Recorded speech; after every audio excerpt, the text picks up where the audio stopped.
Salam sehat untuk jemaat yang saya kasihi. Mari kita bersama menyatukan hati di dalam doa. Tuhan Allah Bapa kami, berkatilah kami dalam perenungan firman di hari ini, supaya kami senantiasa belajar membekali iman kami dan terus hidup dalam pengharapan kepada Tuhan. Amin. 2 Korintus pasalnya yang pertama, ayatnya yang ketiga dan keempat. Terpujilah Allah Bapa Tuhan kita Yesus Kristus, Bapa yang penuh belas kasihan dan Allah sumber segala penghiburan, yang menghibur kami dalam segala penderitaan kami, sehingga kami sanggup menghibur mereka yang berada dalam bermacam-macam penderitaan dengan penghiburan yang kami terima sendiri dari Allah. Demikianlah firman Tuhan. Saudara yang terkasih, konon katanya di negeri Yunani ada seorang ibu yang sangat berduka cita karena ia harus kehilangan anak semata wayangnya. Seorang putra yang sangat dikasihinya dan juga dibanggakannya.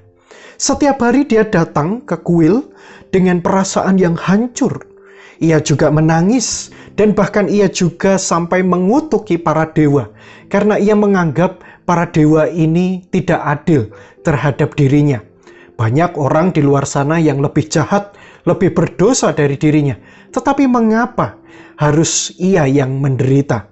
Melihat keadaan itu, kemudian Dewa Zeus menjelma sebagai seorang yang bijak dan dia berkata, "Wahai ibu, hentikanlah tangisanmu, apa yang kau inginkan?" Lalu ibu ini menjawab, "Aku ingin anakku hidup kembali." Dewa ini pun menyetujuinya. "Baiklah, aku akan meminta Dewa Hades, Dewa alam maut, untuk mengembalikan putramu. Hanya saja ada satu syarat. Bawalah kepadaku sebuah biji jeruk yang engkau ambil dari sebuah rumah di mana penghuninya tidak pernah mengalami kedukaan dan kesusahan hidup selama di dunia ini." Dengan penuh semangat, ibu ini kemudian pergi.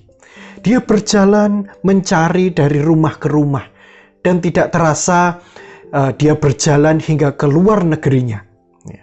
Tapi tanpa terasa, saudara, tahun demi tahun terus berganti, namun ia sendiri tidak kunjung menemukan biji jeruk yang ia cari. Singkat cerita, saudaraku yang terkasih, pada akhirnya dia pun menyadari bahwa ternyata setiap rumah itu memiliki kesusahannya sendiri. Bahkan banyak dari antara mereka yang juga mengalami duka cita sebagaimana yang dirasakan oleh sang ibu ini tadi. Duka citanya perlahan terobati. Kesedihannya berangsur berkurang dan bahkan pulih. Mulai waktu itu ia memahami bahwa duka cita itu adalah bagian dari kehidupan. Tak seorang pun di dunia ini yang kebal terhadap kematian. Ibu bapak saudaraku yang terkasih, hari-hari ini pendengaran kita dan kehidupan kita dipenuhi dengan berbagai berita duka. Entah itu dari keluarga kita, saudara jauh kita, kerabat atau sahabat kita, rekan kerja, atau bahkan teman sekolah kita dulu. Ada juga yang pada awalnya kita anggap dia ini sehat-sehat saja, tiba-tiba dia jatuh sakit dan dalam sekejap mata mereka meninggalkan kita. Ada juga mereka yang sampai saat ini masih tengah berjuang untuk terus bertahan hidup dengan bantuan alat medis, melalui donor darah, melalui tabung oksigen yang kita lihat ini semakin dibutuhkan di berbagai tempat. Satu hal yang membuat pandemi ini begitu berat adalah ketika ada saudara kita yang sakit terpapar COVID, namun kita sendiri juga menyadari bahwa kita tidak bisa menemani atau menjenguknya. Dia sudah sakit, menderita, dan berbeban berat, namun tak ada yang bisa dia ajak bicara untuk berbagi beban hidup. Kita juga tidak bisa memeluknya dan memberi peneguhan secara fisik. COVID ini memang tidak menyenangkan, saudara. Karena tidak hanya menyerang fisik, tetapi juga menyerang mental.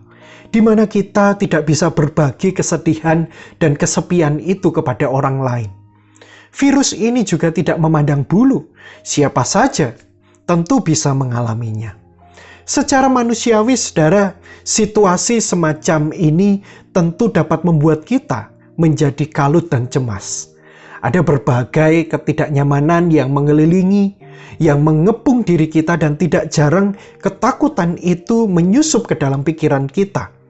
Kita bertanya di dalam iman kita, bagaimana Tuhan ini bisa berbicara dalam situasi seperti ini? Bagaimana kita meyakini iman kita bila kesedihan itu sebenarnya juga adalah bagian dari perjalanan kehidupan manusia?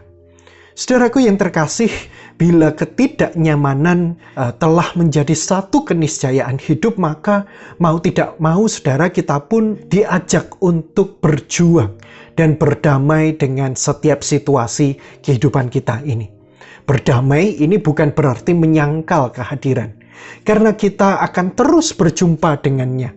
Berdamai adalah keadaan di mana kita senantiasa berusaha mencari titik tenang dalam setiap badai yang terjadi. Menemukan kenyamanan bersama dengan Allah sekalipun kita semua dikelilingi oleh ketidaknyamanan. Dalam perenungan beberapa bulan atau beberapa waktu yang lalu, saya juga pernah mengatakan kepada kita sekalian ya, di dalam satu perumpamaan. Tempat yang paling tenang dalam sebuah badai tofan itu adalah titik tengahnya. Sama halnya ketika kita bergumul, saudara, titik tenang dan kedamaian yang sejati itu dapat kita temukan ketika kita menyadari bahwa di sana, di dalam diri kita, itu ada Allah yang bersemayam. Allah yang penuh dengan belas kasih, yang bisa menghibur kita seakan seperti seorang ibu yang siap mendekat kita sebagai anaknya kapan saja dan di mana saja. Bacaan surat Korintus kita pada hari ini, saudara-saudara, mengajak kita semua untuk mengenal Allah sebagai sang sumber segala penghiburan. Parakletos, ya, pemberi kedamaian dan kenyamanan yang sejati. Meski kita mengalami berbagai ketidaknyamanan ini, kita juga tahu persis di dalam titik nadir atau titik rendah kita akan berjumpa dengan Allah dalam dekapannya. Seakan kita terus disadarkan bahwa ada Dia di dalam diri kita. Dan di dalam firman kita ada yang menarik, saudara, bahwa penghiburan Tuhan yang kita terima justru akan memampukan kita untuk menjadi penghibur bagi mereka yang berbeban berat. Jadi, kedamaian itu, saudara, adalah sesuatu yang perlu untuk terus dibagikan, bukan dipendam atau disimpan. Dalam segala sesuatu, kita dihibur dan sekaligus kita juga diharapkan menjadi seorang penghibur. Penghibur bagi siapa? Penghibur bagi mereka yang berduka, bagi mereka yang merindukan kesembuhan di masa-masa seperti sekarang ini. Tidak perlulah kita ini jauh-jauh bingung. Kita melihat warta jemaat kita, ada pokok doa yang bisa kita sampaikan kepada Tuhan. Kita cukup doakan saja. Kita sebutkan satu persatu saudara-saudara kita itu. Pak, tapi bagaimana jika kita sudah menghibur dan kita mendoakan, tetapi ternyata Tuhan berkehendak lain? Tuhan malah memanggilnya ke surga.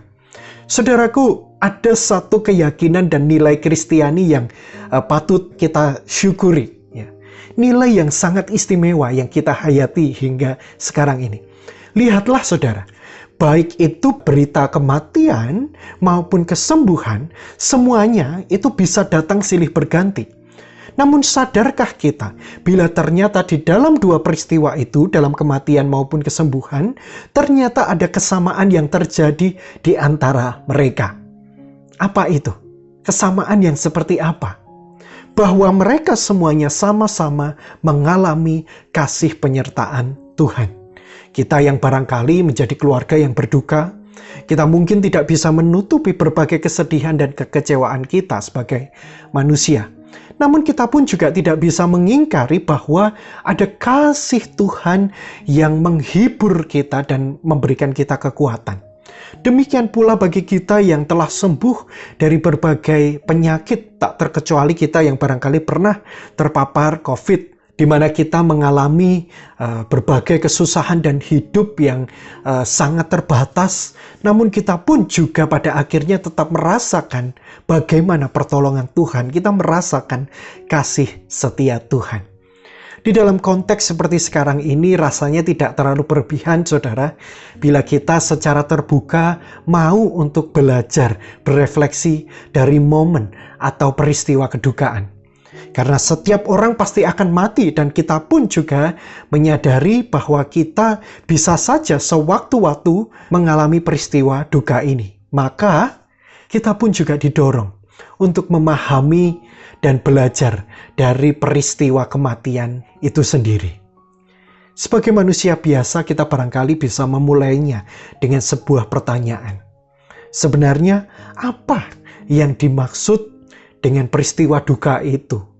Apa saja tahapan yang akan kita lalui ketika kita ini sedang berduka dan kehilangan orang yang kita kasihi? Atau sebaliknya, apa saja tahapan yang akan kita lewati sebagai manusia ketika kita berada di dalam situasi kritis dan menyongsong kematian?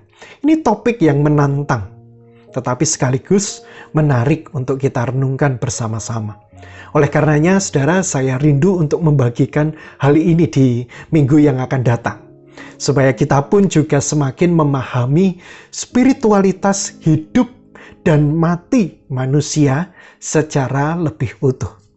Tidak perlu takut, tidak perlu menyangkal peristiwa duka cita dan kematian itu.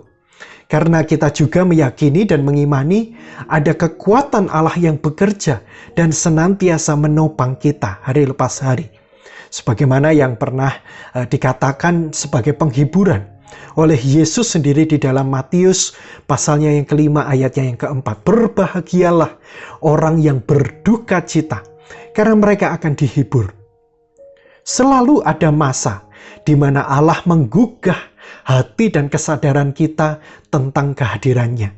Di dalam hening doa kita, dalam teduhnya pujian yang kita nyanyikan, dalam ayat firman yang kita baca, atau melalui kenangan perjalanan iman kita bersama Tuhan di masa lampau. Tuhan memakai waktu apa saja menjadi sarananya untuk menyapa setiap kita. Mari kita berdoa. Tuhan, kami rindu datang kepadamu menyerahkan setiap pergumulan kami, segala hal yang kami hadapi saat ini ke dalam tangan-Mu. Karena kami mengimani bahwa Engkau adalah sumber pengharapan bagi kami, sumber penghiburan yang sejati bagi kami yang lemah ini. Teguhkanlah kami ya Tuhan. Kami yang saat ini tengah berjuang dalam hidup kami, banyak dari antara kami yang harus mengalami berbagai kedukaan karena pandemi. Banyak dari antara kami yang masih berjuang bertahan hidup dari setiap penyakit dan berbagai kesusahan hidup kami masing-masing. Di tengah-tengah keadaan sulit yang kami alami, kiranya Engkau berkenan memupuk pengharapan itu, sehingga kami pun dapat menjadi penghibur bagi setiap saudara kami. Di dalam cinta kasih dan penyertaan-Mu, kami telah bersyukur dan berdoa. Amin. Kiranya Tuhan memberkati kita.